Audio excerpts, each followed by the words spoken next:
Wind cut through the cedars behind the abandoned farmhouse as deputies stepped carefully across frost-hardened ground, their flashlights catching a pale shape half hidden by leaves, the silence broken only by radio static, and the knowledge that whatever lay there had been waiting since Christmas had passed. If you like stories like this, make sure to subscribe and like the video. The call had come in just after dawn on December 29, 1995, when a county road worker noticed something unnatural along a fence line outside the small Tennessee town of Millstone Ridge. The area was rural, a patchwork of hay fields, aging barns, and narrow roads that carried more memories than traffic. What deputies found that morning would anchor itself in the town's consciousness for decades. The victim was a young woman, later identified as 22-year-old Emily Harper, reported missing 5 days earlier after failing to return home from a holiday visit. The scene offered no spectacle, only quiet finality. The ground was cold, the air still, and the evidence fragile. Emily Harper had grown up in Millstone Ridge, left for community college in Knoxville, and returned for Christmas as she did every year. Her parents described a short visit planned around Christmas Eve and a drive back on December 24. When she did not arrive, they waited through Christmas Day, assuming weather delays or a change of plans. By December 26, worry overcame patience. A missing person report was filed, and flyers appeared on grocery store bulletin boards, gas station windows, and the post office door. The local paper ran a small notice beneath holiday ads. The discovery site sat less than 10 miles from Emily's parents' home. Investigators noted no immediate signs of struggle visible to the naked eye.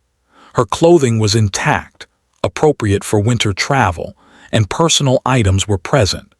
The initial assessment suggested she had been placed there rather than dying where she fell.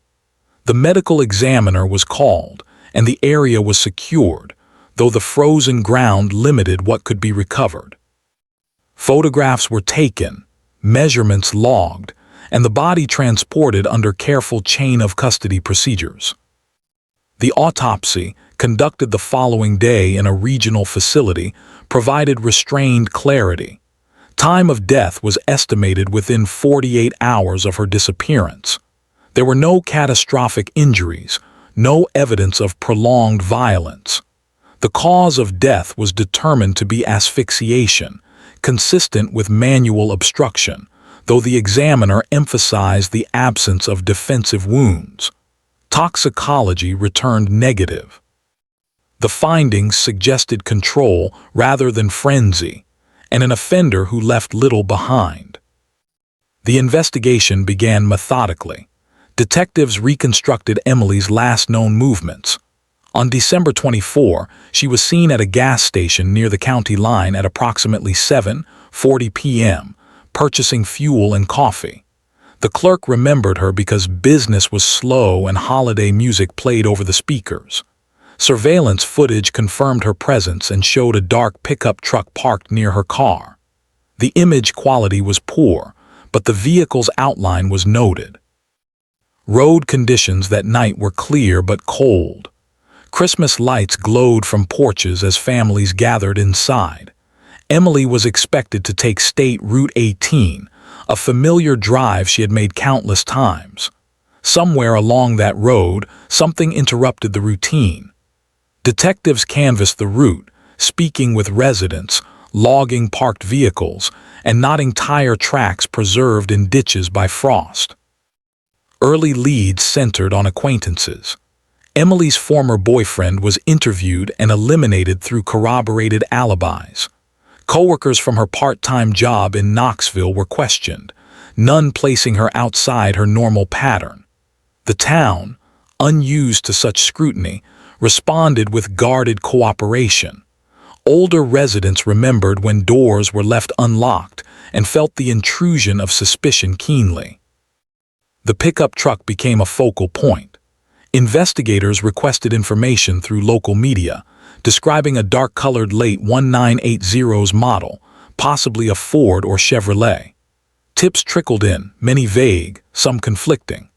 One call mentioned a similar truck owned by a seasonal construction worker, Mark Ellison, age 34, who lived in a rented trailer outside town.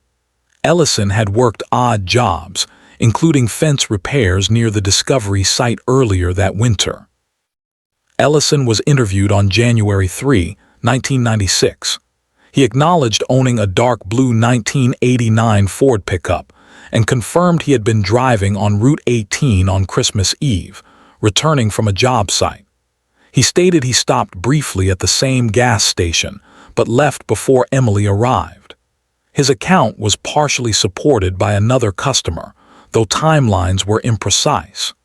Investigators noted inconsistencies in his description of his route home. A consensual search of Ellison's truck revealed nothing immediately incriminating. The interior was clean, perhaps unusually so. No biological evidence was detected with the limited testing available at the time. With no probable cause, Ellison was released. The case slowed as winter deepened. Evidence was boxed, labeled, and stored in the county evidence room, a converted basement beneath the courthouse, where shelves sagged under the weight of unresolved questions. Years passed. Emily Harper's name became a quiet reference point in Millstone Ridge, mentioned when parents warned daughters about driving alone at night. Her parents aged, attending memorial services each Christmas Eve. Detectives retired. The file remained, its pages yellowing, its relevance undiminished. In 2018, a cold case review initiative funded by the state revisited unsolved homicides from the 1980s and 1990s. Emily's case was selected due to preserved evidence and a solvable profile. Modern forensic testing was authorized. Items once considered inert were re-examined. From Emily's clothing, technicians recovered trace fibers not previously analyzed. From beneath a fingernail, a minute skin cell sample was isolated, too small for earlier methods.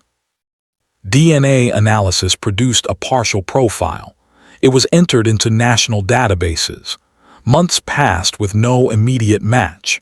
Investigators broadened the search, using familial DNA techniques permitted under updated guidelines.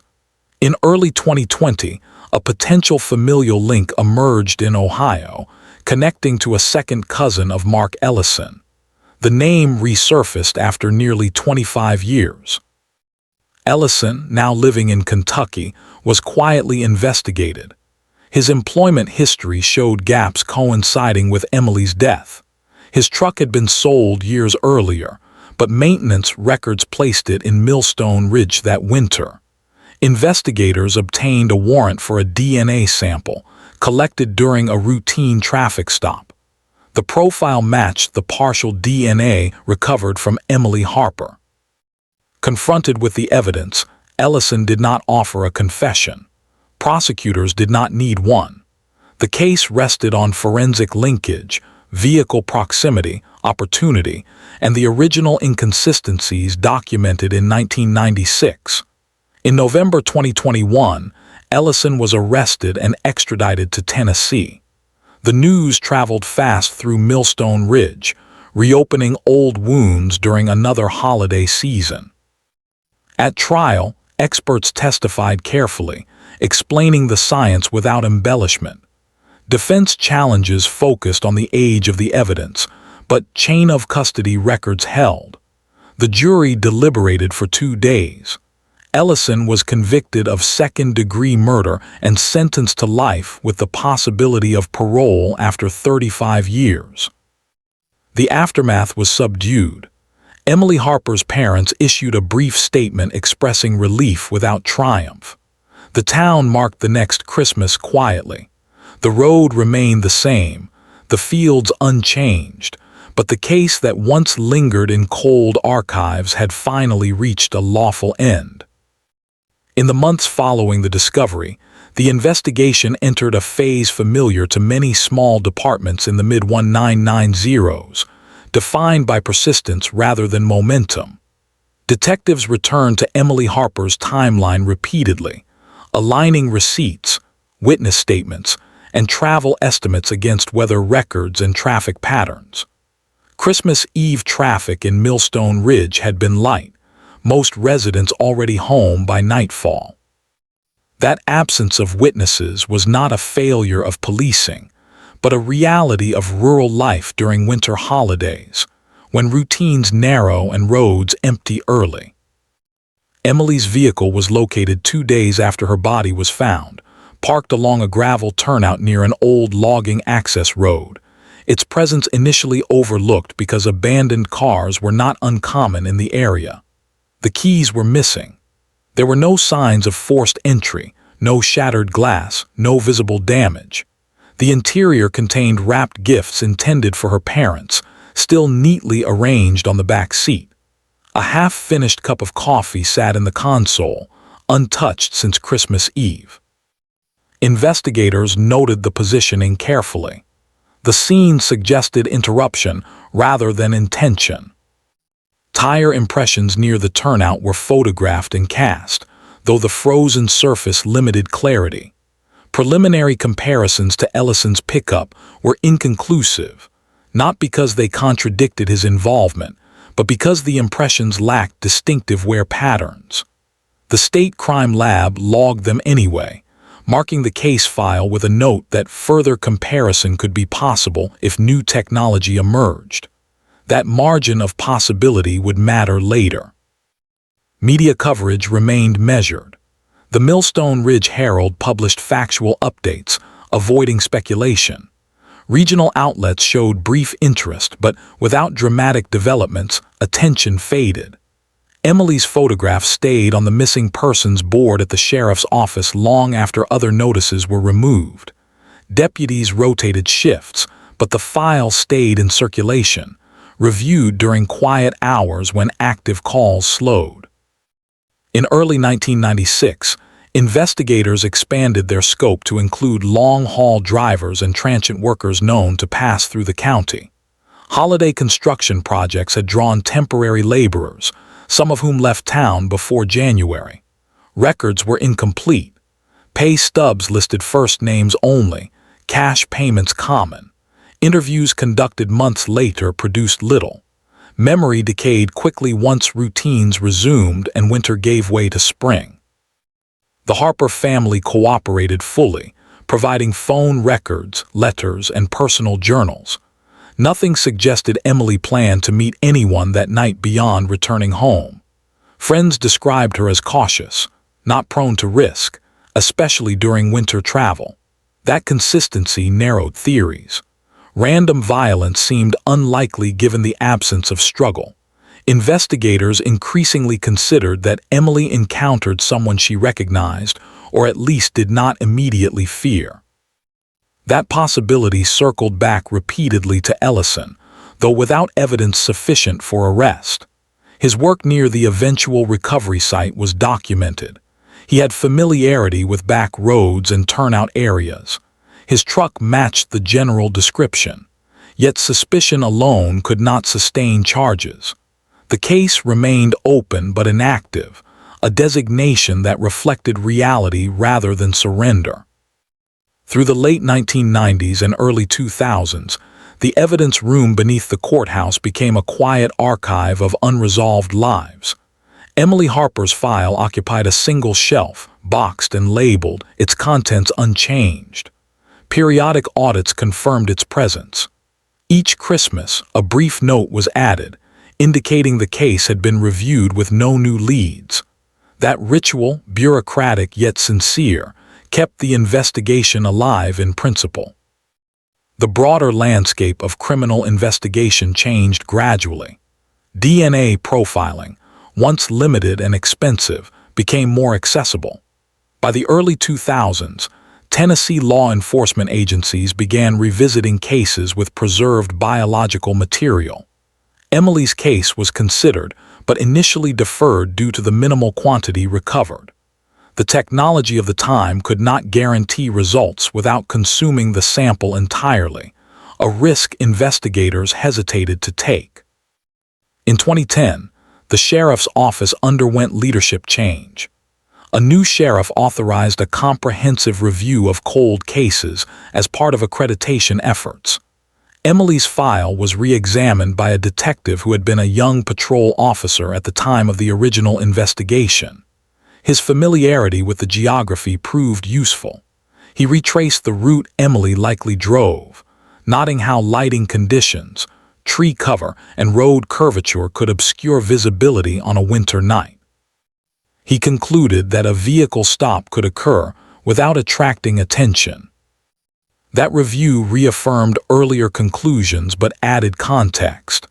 The detective recommended preserving all evidence for future testing and updating witness contact information. Some individuals had moved or died. Others remained, aging alongside the case. The recommendation was filed, and the case returned to storage, unchanged but not forgotten. National developments eventually altered the equation. The rise of familial DNA searching, governed by strict protocols, offered new investigative avenues. In 2017, Tennessee adopted guidelines allowing such searches in violent felony cases with exhausted leads. Emily Harper's case met the criteria. Approval was granted to submit the preserved biological sample for advanced analysis. Laboratory technicians worked with caution. The sample was small, degraded by time, but not unusable. Through careful amplification, a partial genetic profile was generated. It lacked the completeness of modern samples but held enough markers to be distinctive. Entered into CODIS, it produced no direct hits. That result was expected. The next step, more complex and controversial, involved genealogical databases accessible under warrant and consent frameworks. Investigators partnered with specialists trained in forensic genealogy. They built family trees from distant matches, narrowing possibilities through age, location, and known associations. The process took months. Each potential branch was examined and eliminated until one line pointed consistently toward Mark Ellison's extended family. The connection was not direct but statistically significant. Ellison's life since 1995 had been unremarkable on the surface. He held various labor jobs, moved between states, and avoided serious legal trouble. He married briefly, divorced, and lived alone. No violent offenses appeared on his record. That absence did not negate the emerging evidence but underscored the nature of some crimes, singular acts that leave no pattern until science catches up. Surveillance and background checks confirmed Ellison's whereabouts and habits. Investigators noted his reluctance to engage socially, his preference for night shifts, his continued ownership of pickup trucks of similar make. When the warrant for DNA collection was approved, it was executed without incident. The resulting profile matched the partial DNA recovered from Emily Harper to a degree prosecutors described as compelling and statistically overwhelming.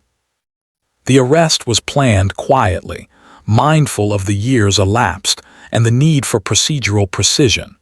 When news broke in November 2021, it carried the weight of delayed resolution. Millstone Ridge residents reacted with a mix of shock and grim recognition. The name was familiar, the possibility long suspected but never confirmed. As the case moved toward trial, investigators organized decades of documentation into a coherent narrative, one grounded not in conjecture but in accumulated fact. The process demonstrated how time, rather than eroding truth, can sometimes preserve it, waiting patiently for the tools capable of revealing what had always been there. By the time pretrial motions began, the case file filled multiple bankers' boxes, each tabbed and indexed to withstand scrutiny. Prosecutors understood the challenge inherent in presenting a decades-old investigation to a modern jury. Their approach emphasized continuity, showing how early police work, though limited by the era's technology, had been careful rather than careless. Every report from 1995 was contextualized, not excused. The goal was to demonstrate that the truth had remained stable, even as methods evolved. Defense filings focused on delay. They argued memory erosion, potential contamination, and the dangers of hindsight. The court addressed each concern through hearings that examined evidence handling logs, storage conditions, and witness availability. Chain of custody records from the county evidence room proved meticulous. Items had been sealed, cataloged, and audited regularly. Testimony from former clerks and deputies established that, despite the modest facilities, protocols had been followed consistently. Whether records were reintroduced, not for drama, but to anchor timelines. December 1995 had been colder than average, with overnight freezes that preserved scenes while also limiting trace transfer. Experts explained how low temperatures could slow biological degradation, an unintentional ally to later forensic work. The frozen ground that frustrated investigators initially had also protected what little evidence existed. Witnesses from the original canvas were recontacted where possible.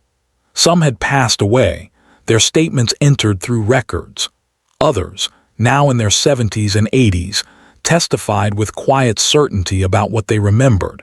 The sight of a dark pickup near the gas station, the unusual cleanliness of Ellison's truck when he was first questioned, the way he avoided eye contact during interviews. None of these observations stood alone, but together they formed a consistent pattern. The prosecution reconstructed Emily Harper's final hours with restraint. Cell phone data from 1995 was sparse, but landline records confirmed no calls after she left Knoxville. Gas station receipts placed her within minutes of Ellison's acknowledged presence. Traffic flow analysis demonstrated how their routes intersected naturally.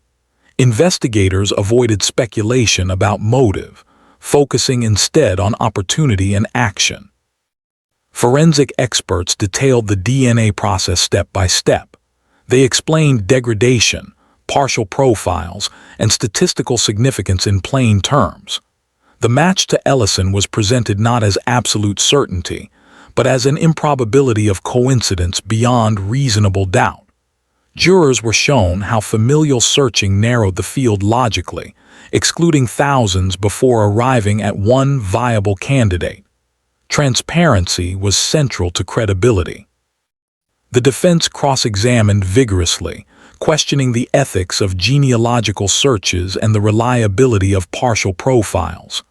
The court allowed extensive explanation. Jurors heard how guidelines were followed, warrants obtained, and privacy considerations respected. The science, though complex, was grounded in procedure rather than novelty. Physical evidence, modest in quantity, was contextualized carefully. Fibers recovered from Emily's clothing matched upholstery material consistent with Ellison's truck model year. Maintenance records showed he had replaced seat covers shortly after Christmas 1995, a detail previously unexplored. The timing, while not proof alone, aligned with other findings. Tire impressions from the gravel turnout, once inconclusive, were reanalyzed digitally. While they could not uniquely identify Ellison's truck, they were consistent with its make, model, and tire type.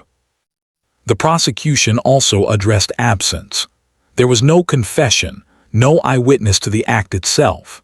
Jurors were reminded that many crimes, particularly those committed quietly, leave no such artifacts. The law did not require spectacle, only coherence and proof. Each piece of evidence was presented as part of a larger structure, not a standalone pillar.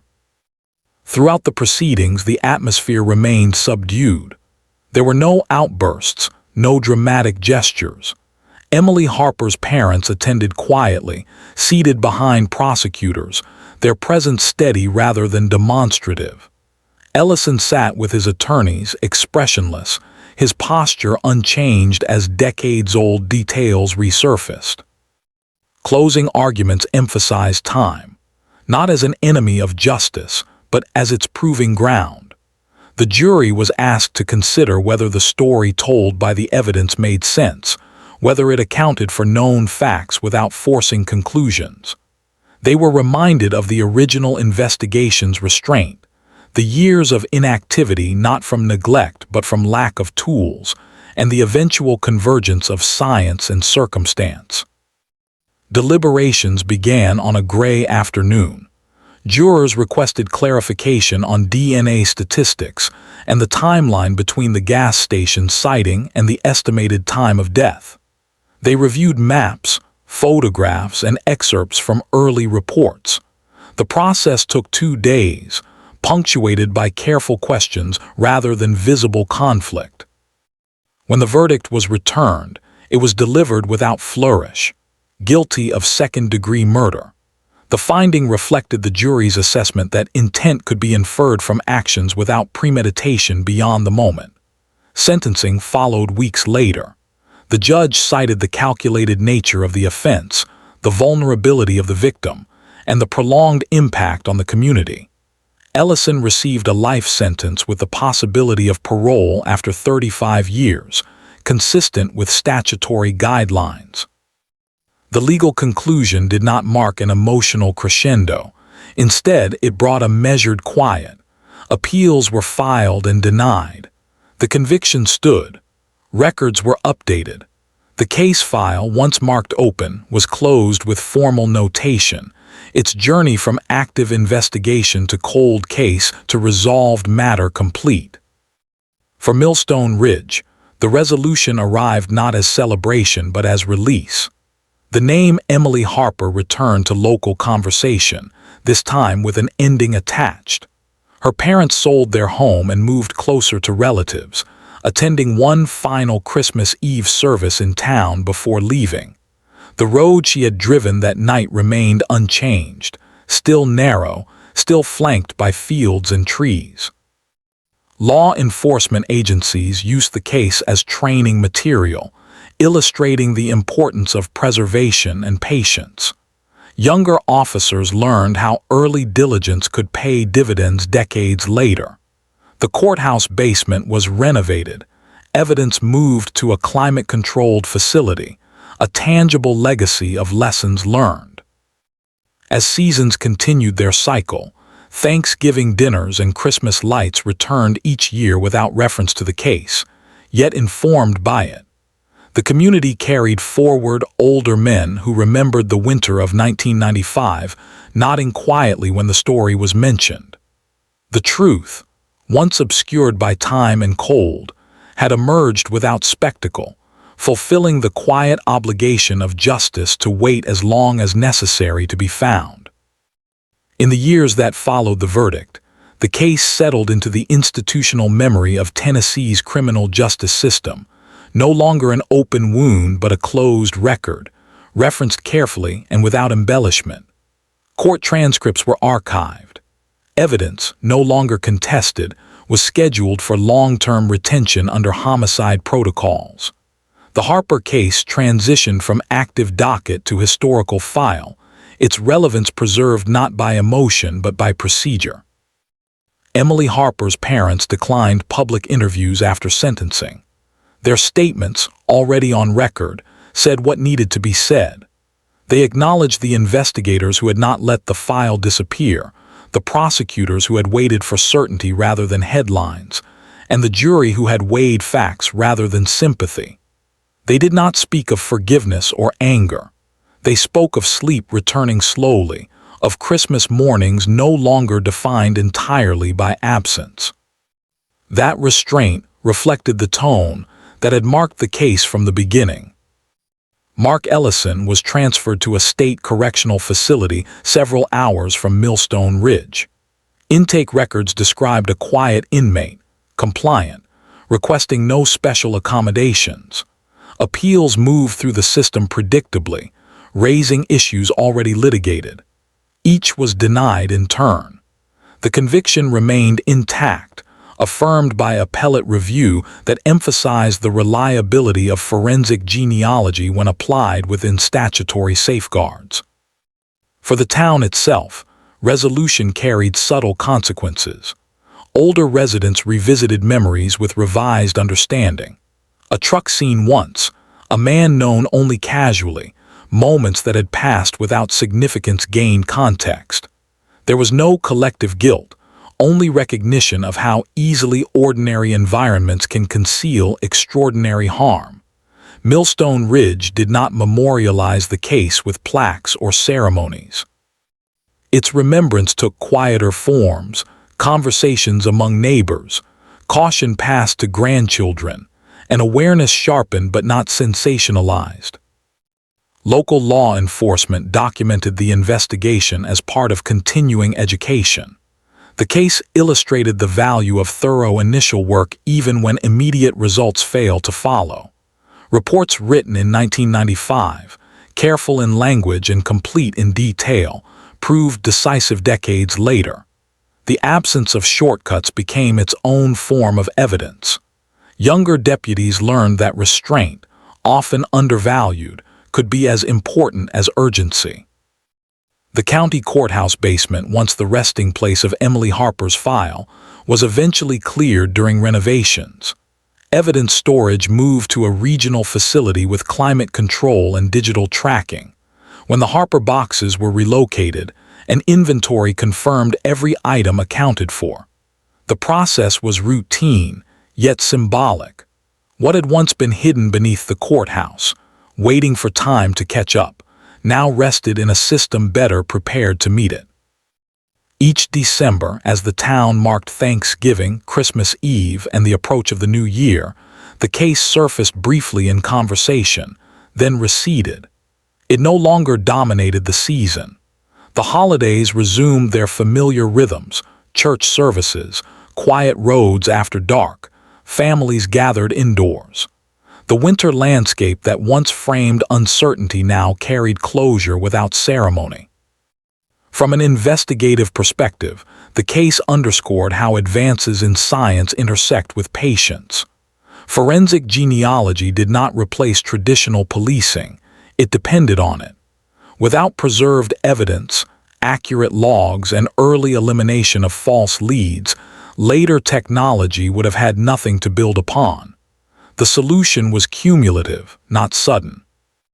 That distinction mattered to professionals who understood how often breakthroughs are portrayed as miracles rather than outcomes of long preparation. Emily Harper's story remained singular. It was not folded into a pattern of serial crime or broader narrative. It stood alone, a single act that altered one family and one town, resolved not by confession or chance encounter, but by alignment of fact over time. That singularity resisted sensational framing. There was no lesson offered beyond attentiveness and responsibility. The gas station where Emily was last seen changed ownership twice. Surveillance systems improved, pumps were replaced, and the old holiday music playlists gave way to digital screens. Yet the layout remained recognizable. Employees who learned the story years later treated it with the same quiet seriousness, aware that ordinary transactions sometimes mark the edge of something irreversible.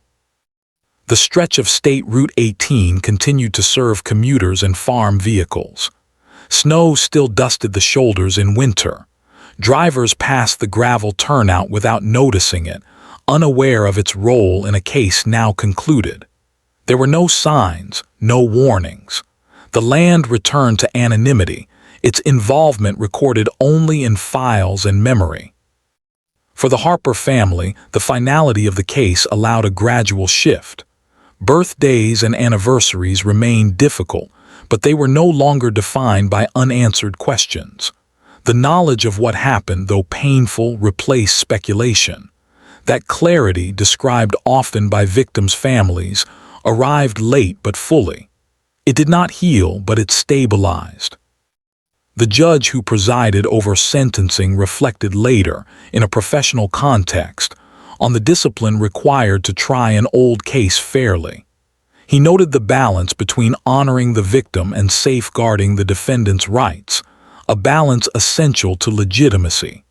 The Harper case met that standard, not because it was flawless, but because it adhered to process at every stage. As years moved on, the case entered academic discussion, referenced in seminars on cold case resolution. Its facts were presented without narrative flourish. Students studied timelines, evidence logs, and legal motions. The absence of drama became instructive. Justice, they learned, often arrives quietly. Millstone Ridge aged as towns do. Businesses closed and opened. Roads were repaved. Residents passed on. New families arrived with no memory of 1995.